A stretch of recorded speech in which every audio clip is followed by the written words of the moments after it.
Today we're going to be talking about kombucha and how to make it. So what is kombucha? Kombucha is a fermented tea. It's a fermented sweet tea. Health benefits from, at least what I've seen, have been amazing. I believe that your overall body health starts in the gut. And when you feed your gut good bacteria, good things happen. It's made me feel so much better. What kind of equipment do you need to start making kombucha? First of all, you need tea. You need good clean water. You need a gallon container, some kind of a gallon container or bigger. I personally am using a 3-gallon pickle jar. I like to brew in bigger batches.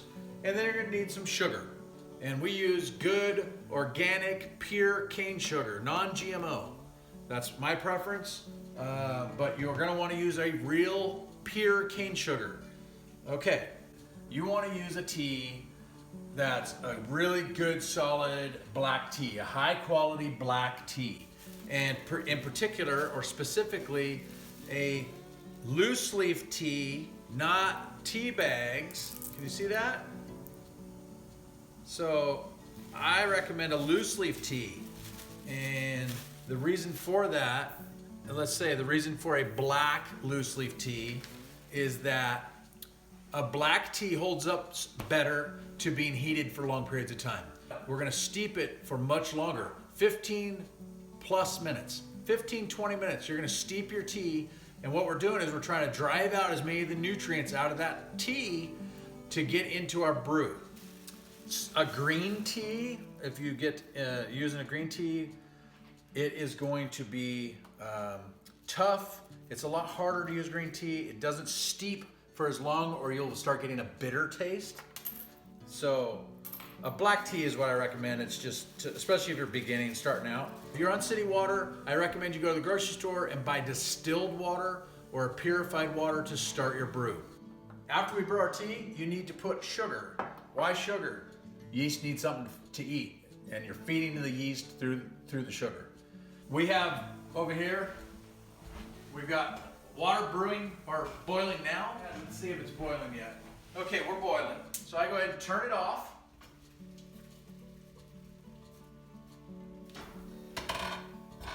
And I'm gonna go ahead and add my tea. And this is how I add my tea. I just drop it right in there. And I'm gonna steep it for 15 minutes.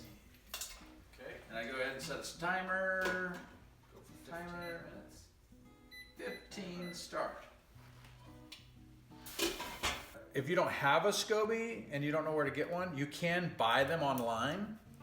And a SCOBY will come with some starter tea, and we'll talk about all that a little bit later. So before you add your SCOBY to your brew, one mistake a lot of people make, and I made originally, was if your brew is too hot and you add your SCOBY, you're gonna kill it. Of course, the cooler it is, the longer it brews. Living in Alaska, I have struggled. In the summertime, it's no problem. So the ideal temperature for your brew when adding your SCOBY and maintaining the temperature is between 66 and 80 degrees. Should be 7 days for about a gallon of kombucha to brew up before you start tasting it and seeing if it's to your liking for flavor.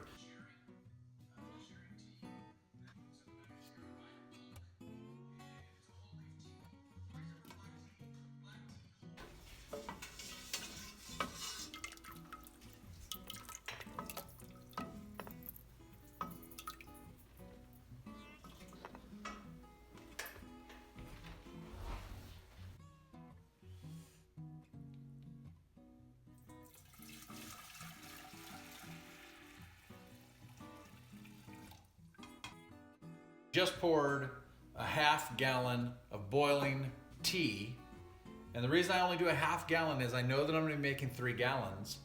I want to be able to lower the temperature of that to below 80 degrees before I can stick my SCOBY in it. So I'll load cool water in there. But first, while it's hot, I'm gonna put the sugar in. So 2 cups of sugar going in. And I'm gonna get 1 more cup of sugar. I think I'll just do a half cup. There we go. So I've got the sugar mixed in. And I'm going to go ahead and grab some cold water, and I'm going to mix in cold water until I get to the temperature I want to get and where it's just below the 3-gallon mark.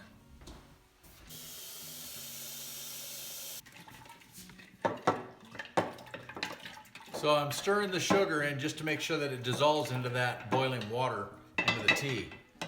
Nice big wooden spoon is so handy for this. Here in Alaska, I believe it's called, oh yeah, the Alaska Wooden Spoon Company. Little promo for them, but they make excellent spoons, so.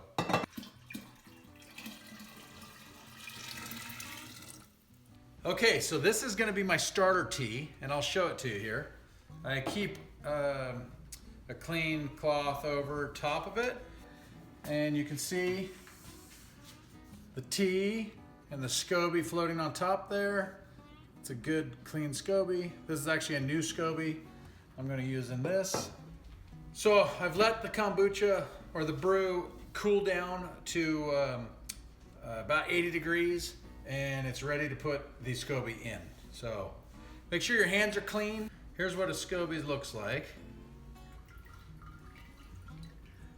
Okay.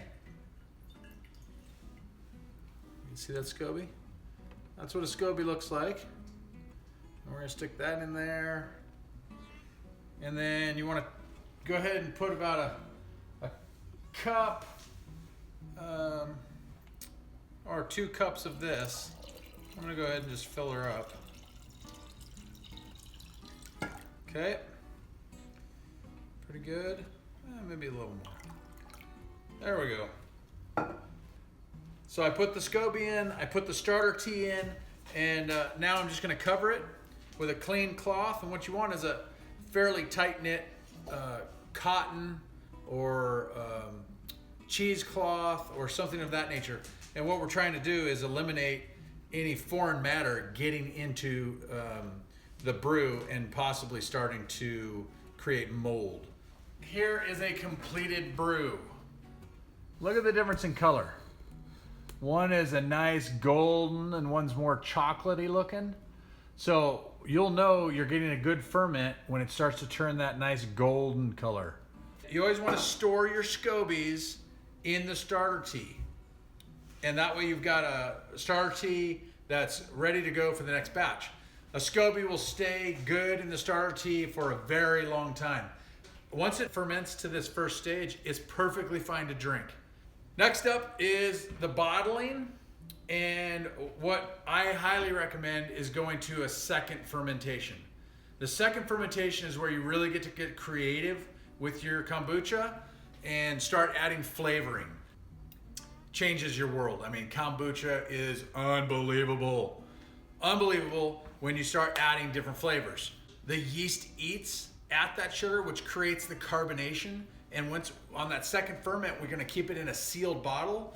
And believe me, this stuff can get explosive. It carbonates so well. And that creates that nice effervescent drink.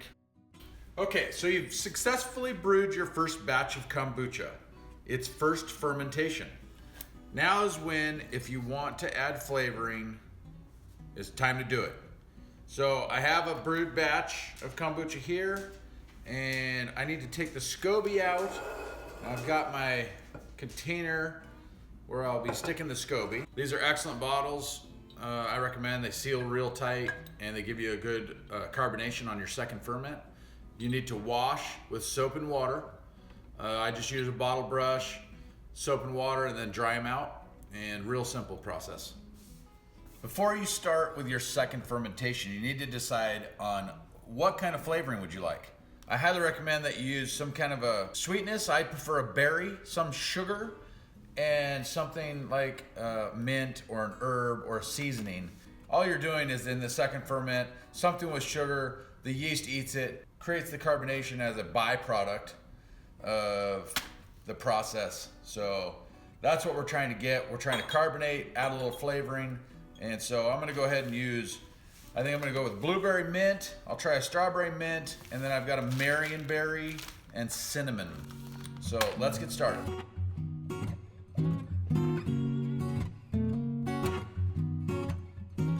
Okay, once you've got your bottles filled with whatever fruit or spices you want to put in there. Now it's time to do the bottling. Okay, I'm going to take the SCOBY out of here. And you can see this is a SCOBY. That's going to go right in there for later use. Now that right there is the original SCOBY, and I'll stick that right in there too.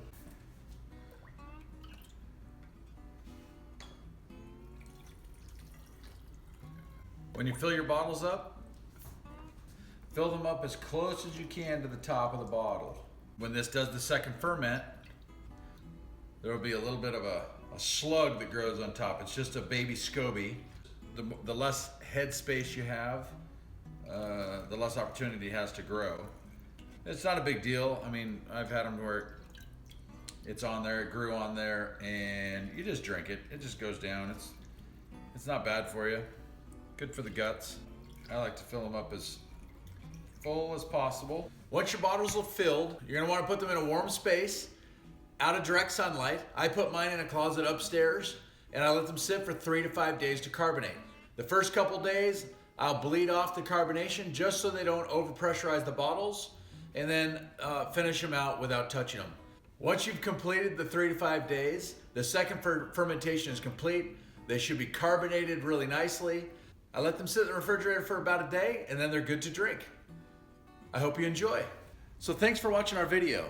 I appreciate you taking the time out of your day to click on our videos and spend a little time with us. If you like our content, please hit subscribe and give me a thumbs up. And in the comments below, if you like kombucha or if you've made kombucha before, let me know what you think about it, or if there's any tips and tricks that you have to share with me. Thanks, I'll see you next time.